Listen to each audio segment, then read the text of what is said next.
If your clients treat you like an order taker instead of the trusted expert, this is the episode for you. We're talking about how to shift from, can you just price this, to I trust you to design our trip, using one simple mindset shift called selling with noble purpose. On this episode, I was joined by Lisa McLeod, author of Selling with Noble Purpose, and a longtime consultant to many companies, including travel giants like Hilton and G Adventures. Lisa's work sits right at the intersection of sales performance, human connection, which is exactly where a profitable travel business begins. We're going to dig into why travel is such an emotional decision, how to ask questions that change the entire trip that you design, and what happens when you let fear run your sales process instead of purpose. If you've ever had those moments of feeling frantic about making the sale or frustrated your client only seems to care about price, this conversation is going to feel like a deep exhale. So with that, let's get started. This is the Art of Selling Travel Podcast, and here to guide you through it all, your host, Glenda Beagle. Welcome, Lisa. It is such a pleasure to be with you. I've been anticipating this conversation. Me as well. Jeremy, if you're listening to this, you hit it out of the park. You were 100% right. Lisa and I were definitely supposed to meet. So let's just jump straight in and get going, because we could talk for hours. I am certain of that. So in your book, which of course I have here, Selling with a Noble Purpose. Oh, and I see the Post-its, you know. Oh yeah, no, that makes fun. an author's heart sing. It is Post-it noted up, and I'm not even close to going through it. In fact, I haven't even told you this. I'm a part of a mastermind, and before we started recording today, because I was working on some more things, I actually sent it off to the other person that helps me organize it. I'm like, hey, I have our topic for February. We're going to go through some of these questions. Because really and truly, it is about selling with noble purpose. Mm-hmm. But the number one reason why I think we connect so deeply is that it's about the human interaction rather than a transaction. I have been for years saying I would rather build the relationship with my clients than just a transaction with my clients. And I remember once being told by another business coach saying, oh, no, it's all about the transaction.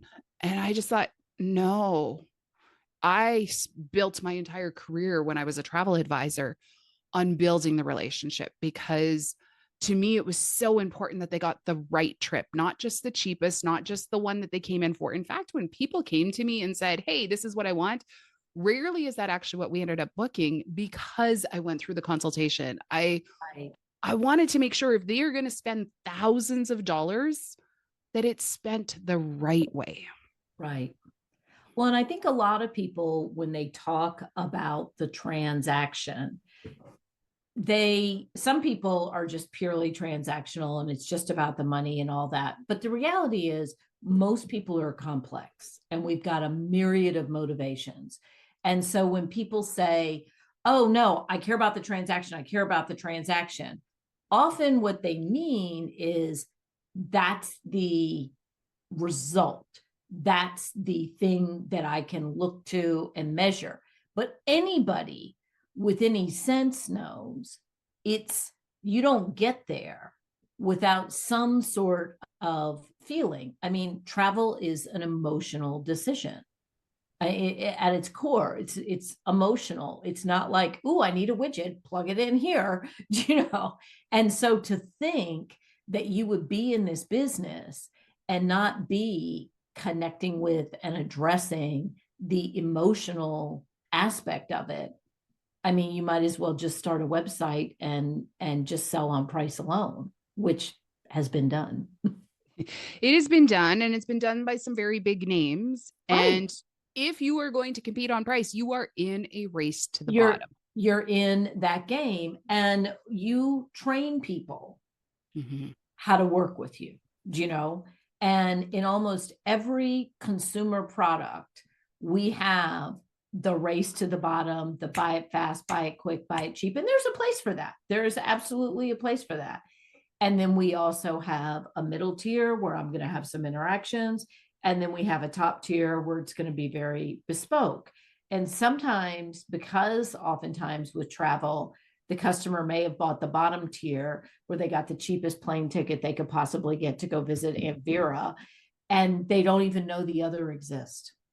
Absolutely. I have a friend who, as we speak, is on a vacation right now. And I had told her, just upgrade your seat. And so she called her travel advisor and she upgraded. And she messaged me while she was down there. She's like, I think I'm broken. I don't think I can ever go back. Yeah. I remember when I speak at a lot of conferences, and I remember when I got more popular and I put it in my rider, and there's a very famous Seinfeld episode where someone's up front. I think he's up front, she's in the back. It was a big difference. But aside from that, the thing that I think about travel, I remember, and you know that you and I connected because I work with G Adventures, a pretty well-known adventure travel company. And I remember one thing that I trained them to do about 15 years ago that anyone can do, no matter what kind of trip they're booking, and we've written about this, so it's not private information, was when you're talking with that client or prospective client, simply ask them, how do you want to feel on this trip? It lifts their brain from that logistical, I want to go here, I want to go here. And there's different ways you can ask it. You can say, on every trip like this, there's always a moment or two where you just look around, and maybe it's at a dinner, maybe it's at a sunset, maybe it's you're scaling a mountain or kayaking, or maybe you're just having that room service delivered, whatever it is.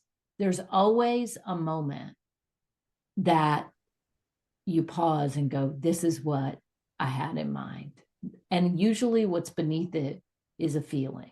What would that be for you when you think about this trip? I'm telling you, you have that conversation with people, your whole relationship with them changes. And I think it's so important to have that conversation for every trip, because even as you're describing it, my mind was like a Rolodex going through all of the different moments on all the different trips. Right. And so many of them, the actual thought that's went through my head was, I can't believe this is my life. Yeah. And sometimes it was the most spectacular sunset in Santorini. Other times it was doing something that had like the blood pumping and the energy. Right. So, where I came up with that was my mental Rolodex, because I've had the fly and flop where I thought, I haven't made a decision for 48 hours. I love it here. And I just came back from Italy, and we were looking across Lake Como, and I thought, oh, I can't believe this is my life. George Clooney's going to show up any minute. But I think, and I've worked with a lot of different travel companies. I've worked with some of the big ones. I've worked with some of the big hotels. Hilton was a big client of ours. Even if it is a seemingly transactional trip, there's still something that person has in mind. Like, I just want it to be no problem. I am visiting my Aunt Vera, and she's a piece of work. And I don't want to be in a bad mood when I get there. And I think one of the challenges is the internet has trained customers to buy based on visual imagery, which is a feeling, and price. And so we're not giving people the chance to really think about, like you said, I'm spending thousands of dollars. If you live in my country, I only have 2 weeks vacation, like this is really important. And one of the things that I've observed when travel advisors have done this, they not only changed their relationship with the client, they have differentiated themselves, which is the holy grail of this business. If you're trying to compete with these big, internet sites, you've got to have some differentiation. So they differentiate themselves. The client often makes different and better decisions for them about the trip. But the other thing, the ripple effect of it is, what you find is the client's more present on the trip, which is good for you, because if they're more present and they're leaning into those moments, they're not in constant evaluation mode, which is what causes you to not enjoy a trip. And when you're in constant evaluation mode, guess who that's coming back to? Absolutely. And they're not evaluating the good things. They're making a pro-con list, and that con list is getting real big. It's right to you. But if you are the expert. And so years ago, my husband suggested that we hire an interior designer for our home. And I thought, that's for like rich, fancy ladies. I'm not hiring an interior designer. We're like a middle class. I can do this. And he persisted and said, just get her out here for a couple hours. Best money I ever spent in my life, because when I was with her, and I hope people see the parallel to travel, I thought, she's seen thousands of homes. She's not just getting whatever her Instagram served up. Yep. She took the time to say, now you've got young kids. How do you want to live in your home? What's the feeling? And she taught me a different way to live in my home, because at the moment I was for how it looks. And she said, it's how it feels to you. Yep. And I never forgot her. And then when I actually did make more money, we started ratcheting up quite a bill, and I was still happy. But the reason I bring that up is she was the expert, and she helped reorient me to a thing that was pretty important to me that I was going to spend some money on, but she reoriented me and brought a level of expertise. And I never forgot that, because I thought, what are other areas of my life where they're the expert and they might reorient me? And nowhere is that more pronounced than travel. That's amazing. Because there's so many things as you're saying that. And I think about, whether it's choosing the paint color for your house or like anything, but when you can have somebody come in and ask you questions that make you see things, that give you a prompt, or even simply narrow down the choices. Yeah. And it's in kind of a meta moment. One of the things that I am really proud of in my career, and I've been doing this a long time, and I have not been successful with every client, but the ones where I've been really successful were when I'm sitting there with that CEO or that VP of sales. They might be a publicly traded company. They have to hit their earnings target. And they called me in and said, basically the driving question for them is, how can you help us make more money? And we know that our salespeople need to be better. We know we need to be differentiated. We know we need to have different interactions. But the sort of moment that I have created for a lot of them is when I say, what is in the mind of your salespeople? What is the internal conversation? And if the internal conversation is about hit the number, close the deal. I mean, I know you need to do that, but if that is the only conversation, how would you feel if they repeated those words and that attitude to the customer? And you kind of watch, clunk, clunk, clunk, the light bulb goes on, and they realize, oh, the internal conversation becomes the external conversation. So if I have filled this person's head with close it, hit the number, they're going to come across completely transactional. And so I say that because when it's been successful, so I'll give you two examples. One was like Bruce Poon-Tip, who's the founder of G Adventures. Another was Chris Nassetta, who is the current CEO of Hilton. And what they both had was they had a different conversation in their head.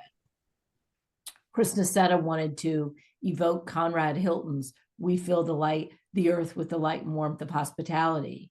Bruce Poon-Tip wants people to feel more passion and purpose. And so they wanted to get that all the way through their organizations so that when their seller, when their agent is in front of someone, they're not focused on hit the number. They're focused on, how can I help you experience more passion and purpose if I'm G Adventures? How can I fill your part of the earth with the light and warmth of hospitality? So why am I saying that? Because if you were the business owner, you've filled your own head with this, I got to make it. And it's standing in your way of actually connecting with your customers. Wow. That's 100%. Because then you're also keeping it about you as opposed to them. And often people say selling with noble purpose, they see two faults with it. One, but we have to make money. the numbers are a lagging indicator. Companies with a purpose bigger than money outperform the market by 350%. There's a reason, you can like Hilton or not. I personally like them. They've got properties all over the world. They were voted the best place to work, first time ever in the hospitality industry, because they were able to scale this idea that we're more than just a churn and burn, put people in rooms, make money. They were able to scale a feeling. So, and they've made a lot of money doing it. So number one, noble purpose means your true north is how do we make a difference to customers? The numbers are the lagging indicator. The other thing that people often think is that once they get past the money part and they see how they're connected, they often think it means giving the customer everything they want and everything they ask for. And you just gave a great example. The customer doesn't have experience in this space. They probably are chasing a feeling or an idea, and they've gone online and figured out what they think is the best solution.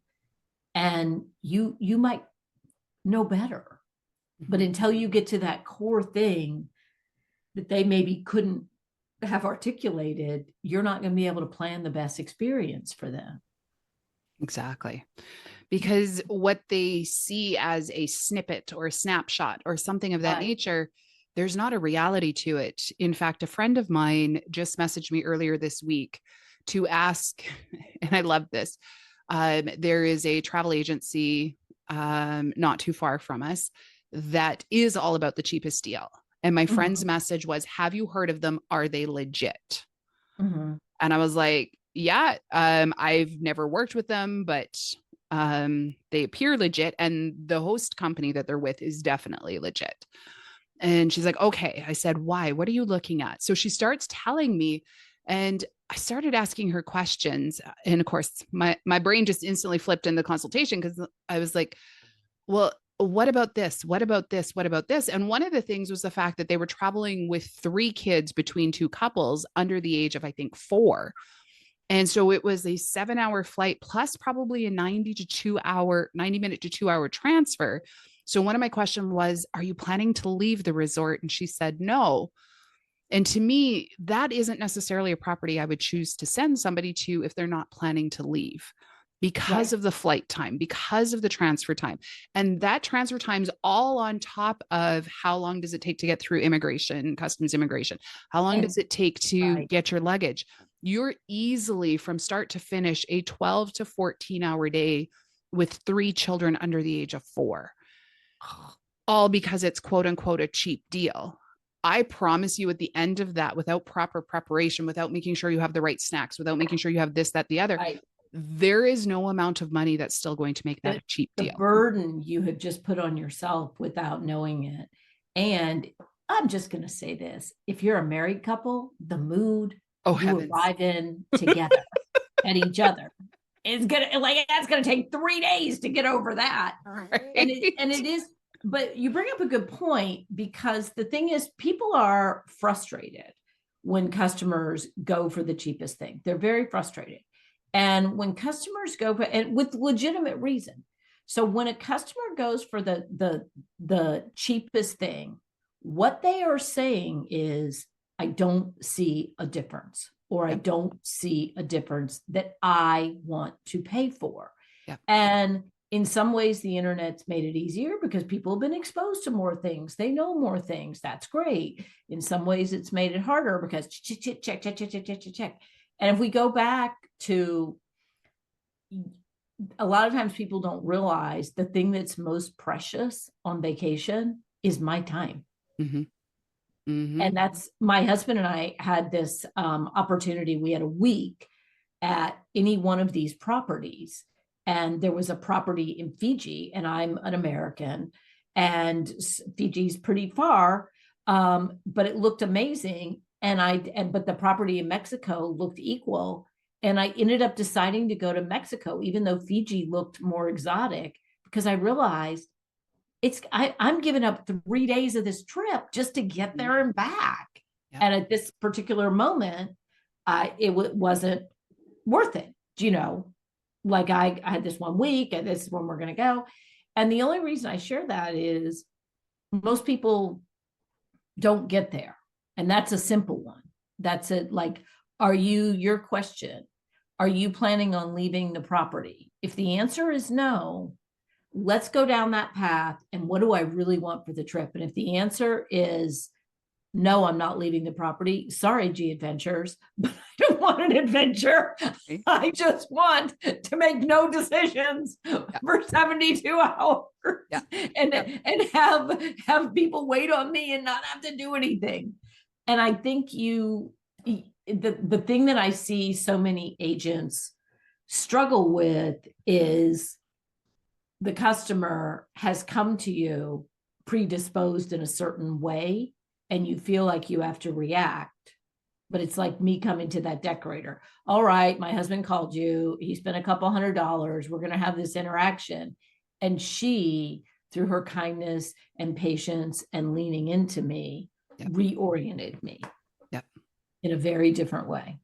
Absolutely. Yeah. I always tell advisors, because they're like, well, my clients don't want to do a consultation. I said, well, then do they actually view you as an expert? Because if they're not willing to allow you to ask them questions to get to know them better, do they view you as an expert or an order taker? Because you're not a drive-through window. And the thing is, there are plenty of people that say, well, if we could have a chat, and then I get on with them and they are an order taker and they just wasted my time. Mm-hmm. And it was like my doctor's office asking me my name and address again when I've been going to them for years. Like, really, this is how you're spending my time? So I didn't mean to cut you off, but it's like, if I say I need to have a consultation with you and I'm the customer, I go, I don't have time for this. Right. And it's so important that you use that time to get to know the client. Right. What are you looking to get out of this vacation? And some of them will be like, well, can't we just do this in email? I don't think there's an advisor that has enough time to go back and forth in email to get enough context. And to be honest, your clients are going to spend far more time either in being frustrated that you've emailed them yet another question, or there's, to me, the consultation, the best part of a consultation to me is when you ask a question and they go, I know that. And then you say, you ask them a question and they're like, oh, no, that wasn't important. No, actually, I think, to me, 99% of the time, when they started, they took that inhale and then they stopped themselves. That, to me, was almost always the difference between getting them what they really want and possibly losing the sale, because they were either too embarrassed or they didn't think it was important. And yet the problem when they don't think it's important is that they underestimated the value it was to them because they didn't want to interfere with somebody else, or they didn't want to bother you with that question or that ask. And that moment, to me, almost always was the difference between a trip and a memory, a trip and a vacation, or a yes and a no. And the thing is, if you tell people, I would like to have a consultation with you and talk about your trip, I hear that and I go, I don't have time for that. But if someone says, hey, I think it'll save you a lot of time if we can just spend 10 minutes on the phone. In my experience, there's a couple questions that if we can clear them up in the beginning, you'll have a better trip. Or just there has to be a win for me where I don't feel like this is this intake for you. Okay, names of your children. Oh my God, can you just give me a form to fill out on the internet so I can do it in bed when I should be going to sleep? And I think that's the thing, is that people don't get to the heart of the matter. And I use that word very intentionally. If you asked me back in the day when I maybe hadn't done as much travel, if I was planning something and you said, hey, I wanted to ask you a bunch of questions, I mean, oh God. But if you said, you know what, it'll save us both a lot of time. We spend about 10 minutes on the phone. There's a couple of questions about how you want to feel on the trip that I think you'll find are really helpful to both of us. I'd be like, what? But I'd do it. And then if you asked me something and said something to me like, you only have 2 weeks vacation, you only have 3 weeks vacation, whatever, if you're American. This is really important. I think if we just spend 5 minutes talking about how you want to feel on the trip while you're there and how you want to feel when you get back, I think you'll enjoy it a lot more. Like, you will be so differentiated, because that is why I'm going on a trip, because I want to feel something. Yep. Even if it's just go visit Aunt Vera and eliminate my guilt so I don't have to see her again for 2 years. But also too, I know people who go visit their family, but they need to have something set up so that they see them for a night or two at the beginning. Then they have, oh, I'm already booked for this for 5 days. Then we'll catch you for the last night or two. And then we're out of there. We got in the visit.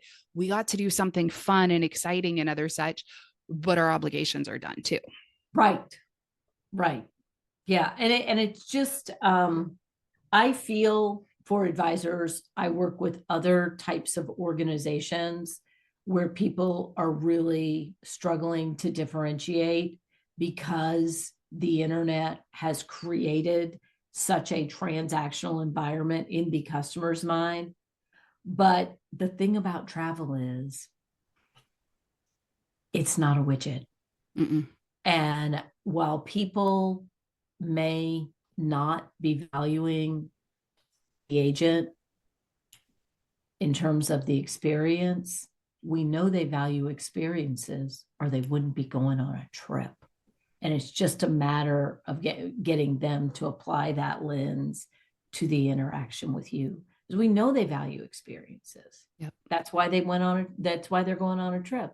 That's why they have these pictures of resorts. That's why they're imagining. That's why, the ad sold me that, what is it? The cruises, the riverboat cruises, the Viking riverboat cruises are how I should see Europe. Yep. Where did I come up with that idea? I didn't come up with that idea. I would have strapped that backpack on and gone marching around. But they fed me this thing. Yeah. So I get it in my head. And what that tells you is, even though the marketing machine may have fed me one way to buy travel, if you have an interaction with me, you can create another one, because I'm not that experienced in buying travel. I'll listen to you. That's awesome. Shifting gears a little bit, you have a section in your book where you talk, and this line in particular sticks out. Fear makes you frantic. You want salespeople who are focused. Mm-hmm. And then you go on to talk about why fear causes salespeople to fail. Yeah. I don't want to blanket the whole industry, but I will say that a significant number of travel advisors I work with have fear. And then as I look into other industries and other such, I realize as humans, and maybe it's more evolution, I feel like I see more fear today than we used to see. And maybe it's just because I used to live with rose-colored glasses and now I don't wear them anymore. No, there have been some psychological studies. There is more fear today. And so the thing that you have to take in is fear is your brain trying to protect you from harm. Your brain, your little lizard brain, gets ignited in fear. Fear does not care if you're happy. Fear does not care if you're self-actualized. Fear cares that you don't die. We call it the lizard brain. You ever see a lizard out on the patio, a twig snap? That's your lizard brain. There is more fear today. As an American, I am not living in a time in my country where I think all is well, it's great. That is going to spill over into every single thing I do. So you have political unrest, you have AI, what's going to happen. So you've got and this is very real. You've got a general state of unrest that puts more and more people into their amygdala, into their fear-based thinking. And it doesn't matter if it applies to this situation or not. It's out there. I mean, you can walk into a wedding and feel that everyone's really excited about this couple getting married. And you walk into a wedding and say, a lot of people are not happy about this. And you may be like the plus one where you don't even know anybody, but you can feel it and it's going to affect your evening. Okay. Yep. So yeah, it's out there. Having said that, you can park it when you're in an interaction with a client. And what do I mean by that? So I'm sitting here at my desk. If you could see my office, I've got a bookcase behind me. I know very well the feeling of having to sell something when you're broke. Like if you read the book, my husband and I went through a bankruptcy, it was god awful. In fact, I was talking to Bruce Poon-Tip, the head of G Adventures, when I was coming out of it. So I'll tell you what to do. If you are broke and you are thinking, I really need this sale. I really need this sale. I'm really broke. I have to pay college tuition. This is terrible. That has no business on a call. Mm-hmm. So what you do, the reason I said my office, is you find a little corner of your office and you just plop that fear right over there and you say, I will pick you back up when we are done with this interaction. Because the fear is about you. The fear is making you push, which is not the way you get business. And so what you have to do is take a breath and say, how can I make something magic for this client? Whatever your true north is, then the book, it walks you through how to identify your noble sales purpose. For Hilton, it's how can I fill the earth with the light and warmth of hospitality? How can I bring the light and warmth of hospitality to this meeting planner? For G Adventures, it's help people find passion, purpose, and happiness. How can I find this person? How can I help this person do that? And so you park that fear because it'll wait for you. You park that fear and you lean into that. And that person will feel it and they will know. So all of your energy that really, really needs to make something happen, use it for them. How can I make this trip magic for them? How can I make them have the best anniversary ever? How can I help this poor woman get to where she's going as fast as possible, that has an on-site camp for her kids so she can just have a moment on the damn beach where nobody's screaming at her? You lean into that. And I remember that first conversation I had with Bruce, and he wouldn't mind me telling you this. I remember thinking, this is a guy who has a global vision for his company, and he's asking me with my sales expertise to help him bring it to life in the interactions with his sales team.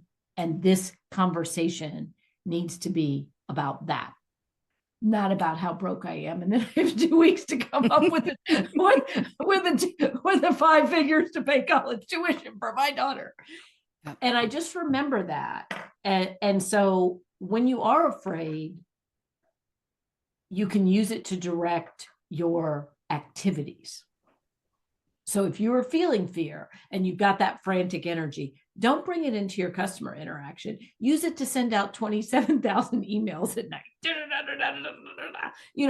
Get yourself calm, craft a good message. It's all about them. And then use that fear to hit send, because it does have an energy to it. Yep. So don't think that you're going to go through life without it there. And don't think that you're going to face political unrest, AI, and being broke without fear. You just need to park it for a while. And I do want to say one more thing about this. If you run an agency, you need to park it when you're talking to your team. Mm-hmm. And it doesn't mean ignoring reality. You need to say, business is down. Yes, it's true. And I'm not going to lie. That makes me very afraid. But the thing I know to be true is the energy we want to bring into our clients right now is helping them go and do something amazing. So here's my little coffee mug. Let's all put our fear in here and let's lean into our clients right now, because that's what's going to make us successful. Not being all frantic and trying to pressure someone to close something at this moment. And that to me is the difference between that slimy used car salesman that we all have in our head and that decorator that asked you the quality questions, as opposed to, well, tell me how I can get you in this deal. Tell me how I can get you in this in it. Yeah. And to be fair, that person, that was their boss's voice in their ear. Yep. My son-in-law is in the car business and he just left a dealership. He was the sales manager for a dealership and was a really successful sales manager. and really wanted people to close things that day. But he's also a really smart guy. And his wife is the co-author of this book, my daughter. So he knows that is not going to work. He knows. Lean in, ask the people questions. They showed up here for a reason. They're here because they're already somewhat interested. Really lean in, understand them, know them. And so this idea that we have, I often say sales is one of the only professions that we've allowed to be defined by the people doing it badly. Wow. They're bad teachers, they're bad doctors, they're bad ministers. We all know that. Yep. You're right. That pushy person, the research tells us they close less deals and they close them at a lower margin across every industry. Yep. The person who really understands their customer and has the best intentions for their customer sells more, and they sell it at a higher margin. I love that.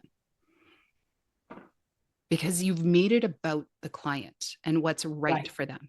And what's right for them. And it's not right for them in some cases to buy the absolute cheapest thing. Mm-hmm. It might be when I go to visit Aunt Vera and I might, draw my little number at Southwest and stay in line. That might be, and I might make that decision.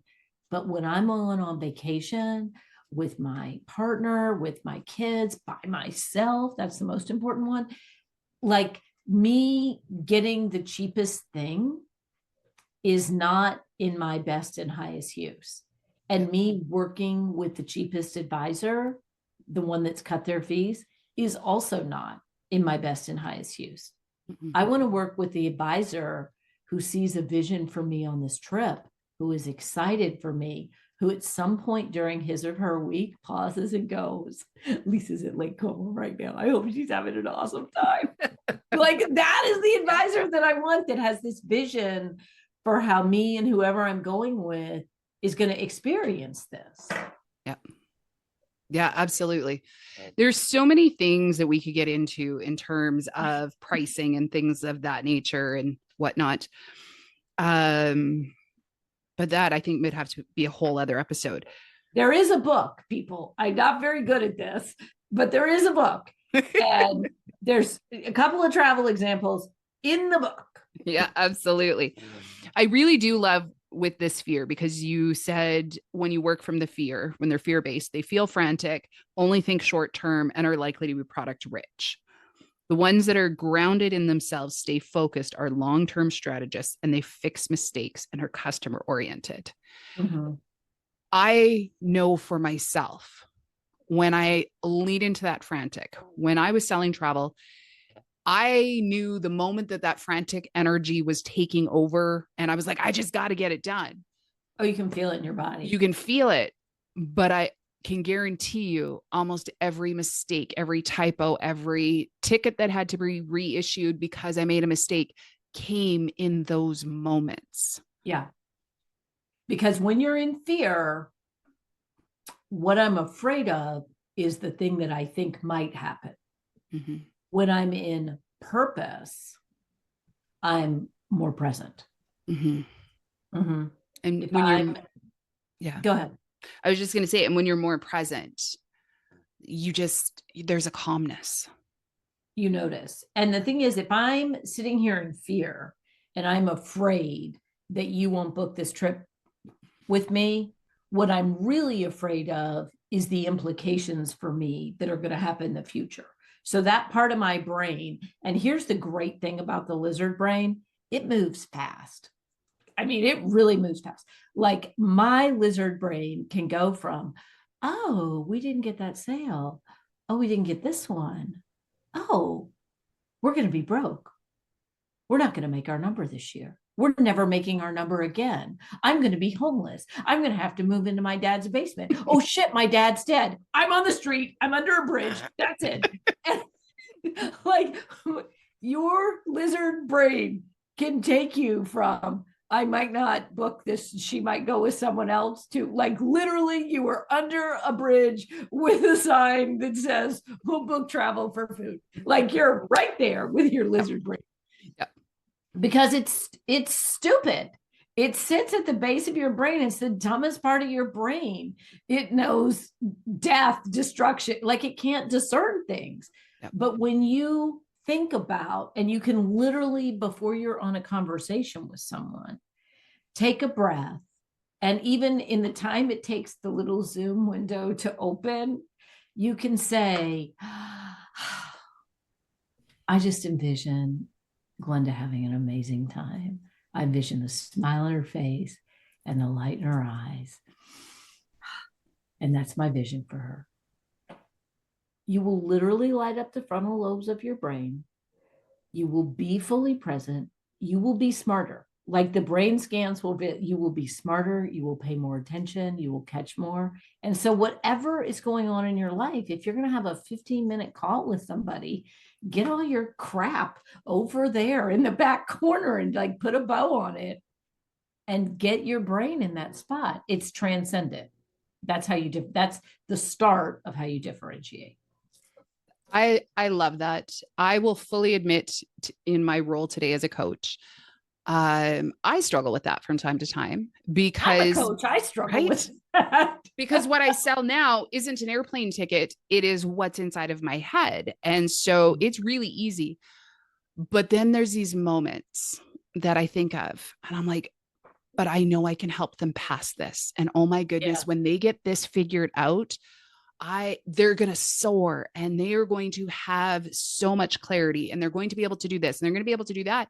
And when I can tap into that, I know I'm back in my own zone of genius because it's what we're going to make possible for them. Well, the example that I would give, we've all had teachers who right from the jump saw what was possible for us. And we've all had teachers that thought we were a pain in the ass. Yep. And some of you may have erred more on one side or the other. More of my teachers saw the latter. And you may have had a parent. You may have been gifted with a parent who always saw what was possible for you. And or you may have had a parent that went the other way or both. They can tell. We can tell the difference. We can absolutely tell when that decorator walks in and goes, oh, we're going to come up with something good here. This is good. And doesn't, which I expected her to walk in and go, oh my God, this is the most boring middle class house. What am I going to do with it? Like I expected that to be, I didn't expect her to say that, but I expected that to be her affect. Yep. And it was different. It was completely different. And so I think back to whoever that conversation is, park your stuff because it's your stuff. You know, one of the things that I struggled with was I coach a lot of senior executives and have even coached CEOs. And I thought, am I really qualified to do that? I can't be a CEO. I am not qualified to be a CEO of a big, large publicly traded company. But what I can see is I can see a vision for that CEO and how they can be with their team, with their customers, with themselves. I'm never going to understand all the financials. I mean, I know how to read a balance sheet, but like, I don't know what they have to do. But what I can have is a vision in my lane for how it's possible for them to go through the world. And I can see, and it's not, you're going through it wrong. You should be going through it this way. It's, I see that already in them. And whenever I've gotten in that zone, it's magic. Yeah. When you can see it already and you're like, let me just pluck this little barricade you've put in front of you. Let me just pluck it out of the way. Yeah. And then I know your freeway is headed straight out. And it's you. It's you. And and this might seem kind of grandiose, but when I think about having a conversation with someone about a trip, that shifts the lens.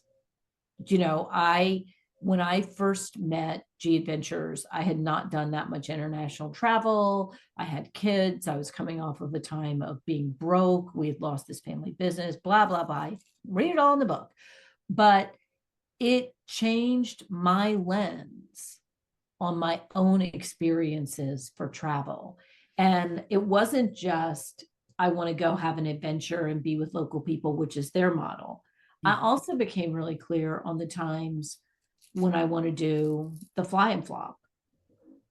I just got clear on, I need to think about what I really want in this trip and how I want to feel and what I want to remember and how I want to come back from this trip. And I don't know that I would have done that without conversations with the skilled travel advisor. I wouldn't have been that intentional. Yep. Absolutely. I'm going to kind of close with this one. And this was a question that I saw in here as well. And it said, after you win the deal, ask the game-changing question. How will this customer be different as a result of doing business with us? Mm-hmm. I think that is a most powerful question any business owner, any salesperson can ask themselves, because too many end the relationship, end the transaction with the credit card. Right. And the reason that question can be asked at every phase of the customer journey. How will the customer be different as a result of doing business with us? You got to get really clear on that in your head. You ask that, it helps you develop your marketing, because that's what you're marketing, is how we're different. You, in the course of a sales interaction, how will they be different? What are they looking for? But your point here of asking it afterwards, what that does is it does two things. It does something individually to you. It cements in your mind, this is what good looks like. Yes, I collected the credit card. Yes, I got the money. That's all. We got to pay our bills. That matters. But when you say, how will the customer be different? That gives you a mental template to say, this is what I do. This is how I make a difference in the world. Your frontal lobes will ignite. You'll feel that source of pride. The other thing that will happen, that source of pride will last. If you just swipe that credit card, you'll be back to that scarcity mindset. It'll until the next one. But when you ask that question, it does something for you. How is this customer different? It gives you a template for this is what good looks like. It fuels your need for belonging and significance. You made a difference. It will sustain you. The second thing it does is if you share that with your organization, it shifts the emotional center of your organization from you to where it belongs, the customer. I love that. Thank you so very much. Again, Selling with Noble Purpose. Go grab a copy. We'll link it up in the show notes. If people want to know more about working with you or learn more from you, where can they find you? They can find me on LinkedIn. They can follow me on LinkedIn, or if they want to work with me, they will find my website. Just Google Selling with Noble Purpose. I will come up. My website will be there. A fairly airbrushed, bigger earring picture of me will be there. And you put that contact button and it will come to me. Yeah. Fantastic. I'm really looking now for people that want to scale, that want to really scale an emotive feeling as a brand. Yep. Love that. Perfect. Well, we will link all of this up in the show notes. Make sure you grab yourself a copy of this book. It was fantastic. And the questions, even I sold travel for nearly 20 years. I've been a coach now for 7 years or longer. I worked through some of these questions and it gave me different perspective on it. Actually, to the point, this morning I was working on some more of them, and I was saying that it triggered something in me, and it was like a very emotional reaction, and it actually made me angry because of my realization. And I'm like, okay, I need to lean into solving that problem. And when I can solve that problem, again, it's that excitement of, oh my goodness, I know what's possible for the travel advisors in my world when I have the solution for that problem. And I can't wait for it to come through, and it will be over the next few months because we will be working on that. Thank you again, Lisa. This was absolutely fantastic. And until next time, happy selling.